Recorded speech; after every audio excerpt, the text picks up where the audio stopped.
Olá pessoal, sejam bem-vindos a mais um vídeo da série CodeSys e no vídeo de hoje nós vamos falar sobre uma problema industrial de uma linha de secagem, onde nós vamos programar um PLC que vai controlar essa linha.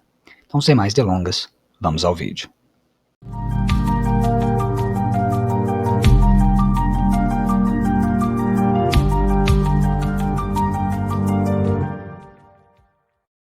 Nessa linha, o produto é transportado através de uma esteira que tem um motor de acionamento que vai ser controlado pelo PLC. Existe um sensor que vai perceber a presença da peça a cada vez que a peça entrar na secadora. Lembrando que essa secadora tem uma capacidade máxima de 3 peças, então nós vamos programar o PLC para que quando as 3 peças chegarem dentro da secadora, a esteira pare para que o processo de secagem aconteça. Este processo demora 5 segundos e, obviamente, tanto a capacidade quanto o tempo de secagem, eles foram alterados para que ficasse mais didático e para que simplificasse o nosso processo. Geralmente o tempo de secagem é maior e, neste exemplo, pelo tamanho da peça, obviamente não se cabem 3 peças dentro da secadora, mas apenas para fins didáticos nós vamos utilizar a quantidade 3 e o tempo 5 segundos. Eu coloquei também de forma exagerada para didatizar esse switch manual automático, que vai ser aquele responsável por iniciar o processo no modo manual ou no modo automático. Normalmente, os processos no modo manual permitem o avanço, o recuo da esteira através do acionamento do motor, através dos seus contatores de reversão e de acionamento direto, além de outros controles manuais, como de ligar e desligar a secadora e etc. No nosso caso, para simplificar, nós não vamos fazer essas programações. Nós vamos focar apenas em fazer a parte automática do processo. Ao colocarmos o switch em manual, a nossa linha vai assumir o processo de parada, ok? Então vamos iniciar a programação. Como sempre, vamos iniciar pelo novo projeto através de uma template padrão. Vamos nomear como linha de secagem. Nós vamos manter as configurações como estão. Se você quiser saber um pouco mais sobre essas configurações, dê uma conferida no nosso primeiro vídeo dessa série. Lá eu explico o que cada um dos dois significam e quais são as opções que nós temos e como escolhê-las adequadamente. Assim que o programa carregar, você pode dar 2 cliques em PLC PRG e habilitar a tela gráfica de programação. Como sempre, clicamos na linha que desejamos inserir os componentes. Clicamos com o botão direito do mouse e temos então acesso aos componentes ladder. Os problemas industriais podem ser grandes ou até mesmo complexos.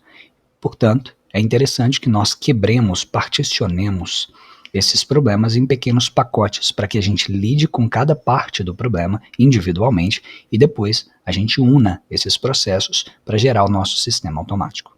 No processo de união, obviamente, pode acontecer algum overlap, pode acontecer alguma sobreposição e que requeira a nossa atenção, contudo, torna-se mais simples resolver um problema industrial nessas condições.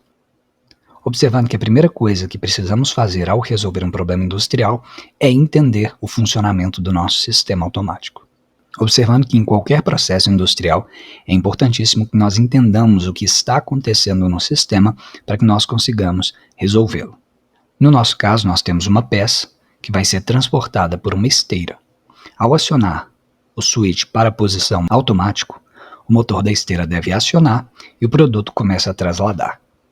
Ao chegar no sensor de proximidade, será contada uma peça. Ao final da contagem de 3 peças, a esteira deverá parar para que haja o processo de secagem que demora 5 segundos. A esteira ficará desativada por 5 segundos. Após esse tempo, a esteira novamente volta a acionar para que as peças saiam e novas peças entrem.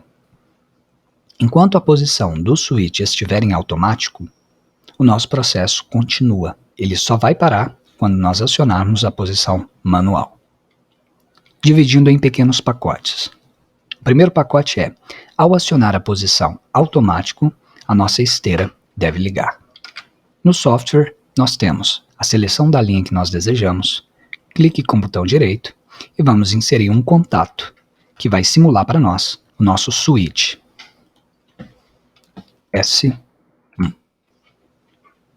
Essa janela que abre é uma janela de autodeclaração da variável, onde ele tenta identificar o tipo da variável de forma automática, e na grande maioria das vezes ele consegue identificar corretamente. Pouquíssimas serão as vezes que nós teremos que mudar o tipo da variável, em casos mais extremos, principalmente quando estivermos utilizando variáveis e sinais de natureza analógica.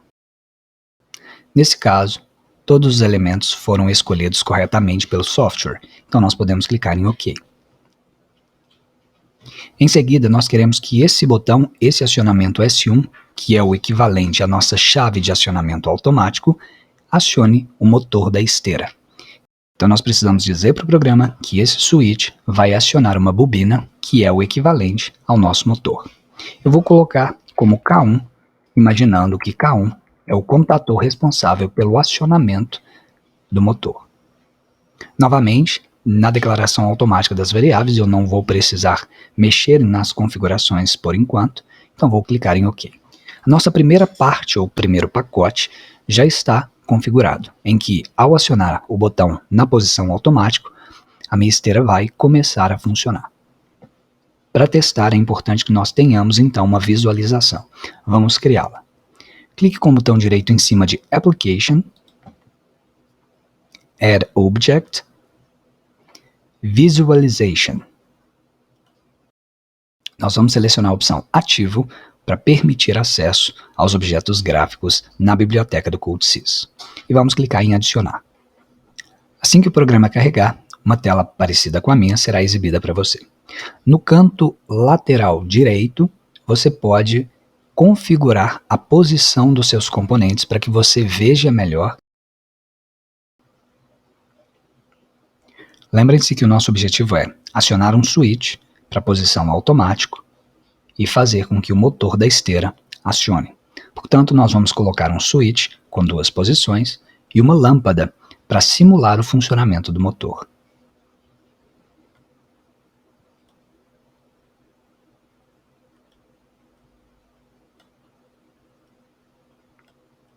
Quando o motor estiver acionado, a lâmpada acenderá. Quando o motor estiver desacionado, a lâmpada estará apagada. Na posição acionada, será a posição automática. A posição desacionada será a posição manual. Nós vamos linkar cada um desses componentes, tanto o switch quanto a lâmpada, a uma tag do nosso PLC, para fazer com que eles internamente estejam correlacionados, para no momento que eu acionar o botão, a bobina seja acionada, por consequência, a bobina que está ligada à lâmpada acionará a lâmpada. Para fazer isso, basta clicar no componente que você deseja e na opção Variable, dar 2 cliques e selecionar os 3 pontinhos. Aqui você também poderia digitar manualmente se você já conhecesse o endereço da sua variável. No nosso caso, nós vamos manualmente buscar na sua raiz. Dentro de Application, PLC Underline Program, nós temos as variáveis do nosso processo. O botão S1 e o contador K1. Lembrem-se que S1 faz menção ao nosso switch, posição automática e manual, e K1 faz menção ao contador que aciona o motor. Como nós estamos falando do switch, nós desejamos a opção S1. Para o caso da lâmpada, mesma coisa, Variable, 3 pontinhos, porém agora nós desejamos K1. Internamente, já estão correlacionados PLC, diagrama ladder, com a nossa IHM, elementos gráficos. Podemos, portanto, testar. Para o teste, eu recomendo fortemente que você salve o seu projeto, porque caso gere algum erro, você tem o seu projeto salvo. Em seguida, Build, você pode teclar F11 se preferir, você vai clicar em Online, vai selecionar a opção Simulation, em seguida, Online novamente, vai selecionar a opção Login. Se você preferir, Alt F8. Como esta é a primeira aplicação que nós estamos criando, ainda não existem as informações dentro do PLC sobre essa aplicação. E, portanto, ele vai te solicitar para que você proceda com o download. Sim, nós desejamos proceder com o download. Assim que o download finalizar, a mensagem que a visualização está aguardando para a conexão do PLC estará ativa. Para que você veja quais são os componentes gráficos que você programou, você precisa inicializar o seu PLC. Observe que ele está ativo, porém ele está parado. nós vamos inicializar através do menu Debug, Start. Se você preferir, pode teclar F5. Assim que você inicializar, você já terá acesso, então, às variáveis do seu PLC. E por essa razão, os elementos gráficos ficam ativos para serem acionados. Observem que a posição do switch está para baixo e a lâmpada está apagada. Isso significa que essa posição de baixo seria o equivalente para nós à posição manual. Quando nós formos identificar, nós vamos colocar a posição manual embaixo e a posição automática em cima. Quando clicarmos no switch para ele subir a posição para o automático, o LED deve acender, indicando que o motor está ligado. Ok, nossa programação está funcionando como deveria. Se nós, porventura, desligarmos a qualquer momento o sistema, tirarmos do modo automático e colocarmos no modo manual, o LED também apagará. Testes realizados, você pode desconectar o seu PLC. Eu recomendo que você selecione Debug, Stop para parar o PLC, clique em Online, faça Logout e então você proceda com as alterações que você deseja no seu programa. Ao acionar o switch para a posição automático, a esteira vai ligar e nossa peça vai trasladar. Ao passar pelo sensor, o sensor identificará então que uma peça entrou na secadora. Ao final de 3 peças, a nossa esteira deve parar. Nós precisamos configurar então no PLC este sensor. Vamos criar uma linha abaixo dessa.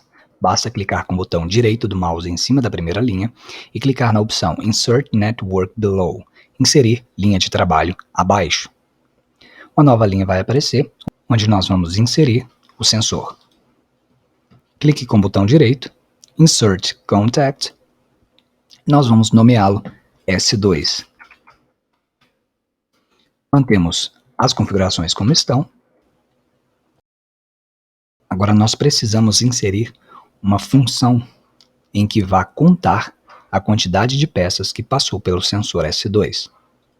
Para isso, nós vamos solicitar o apoio de uma Function Block, que é um bloco de funções. Para fazer isso, basta clicar com o botão direito do mouse, Insert Empty Box. Dentro da caixa vai aparecer 3 interrogações, é onde nós vamos nomear a nossa função.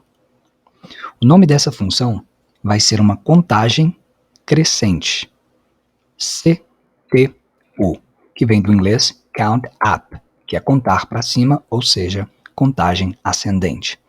Essa função ela já existe na biblioteca Standard, que é a biblioteca padrão que nós criamos quando nós inicializamos o programa.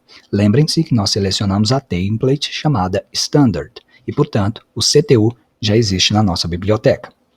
Se caso essa função não existisse, nós deveríamos adicioná-la dentro da biblioteca. Futuramente nós vamos aprender a fazer isso também. Vou apertar Enter e ele vai criar automaticamente o bloco de contagem Up. Ele vai nomear automaticamente para que a variável seja declarada. Eu não vou mudar o nome, portanto eu vou apertar apenas Enter. Ele automaticamente identifica qual é o tipo da variável e onde ela será declarada, e nós vamos manter tudo como está. Ok. Ele já gera uma entrada para o Reset. Depois nós vamos configurar esse botão também. PV é o que chamamos de Process Variable, variável de processo. Qual é a variável de processo que nós queremos para esse contador? Em outras palavras, quantas contagens nós queremos fazer? No nosso caso, vamos relembrar que a nossa máquina tem uma capacidade máxima de 3 peças. Portanto, eu quero que o sensor conte 3 vezes. O valor de PV, 3. CV é o valor da contagem da variável. Isto é, na frente do CV aparecerá o número de pulsos que já foi contado. Você tem 2 opções aqui. A primeira delas, você pode clicar nesses 3 símbolos de interrogação, deletá-los e clicar fora. Fazendo assim, você terá a contagem aparecendo aqui para você e apenas isso. Ou você pode declarar uma variável aqui dentro para armazenar o valor de contagem. Se eu fizer isso, eu posso utilizar o valor de contagem para acionar alguma coisa, como, por exemplo, acionar uma lâmpada quando a contagem chegar a 75%. É um exemplo. No nosso caso, para simplificar, nós vamos manter vazio. ele vai aparecer a contagem, mas nós não vamos utilizar essa contagem para nada. Lembrando que, quando a contagem chegar no valor de PV, o nosso contador liberará pulso na saída. Então, a saída será acionada. Para o botão de Reset, nós vamos criar uma variável chamada Reset. Vou manter tudo como está, clicar OK. O segundo pacote do problema foi resolvido, onde nós inserimos o sensor e o contador. Porém, ainda não estamos fazendo nada com o final dessa contagem. Quando chegar a 3, que é o nosso limite, nós devemos fazer alguma ação. Vamos observar o nosso diagrama para ver o que deve ser feito.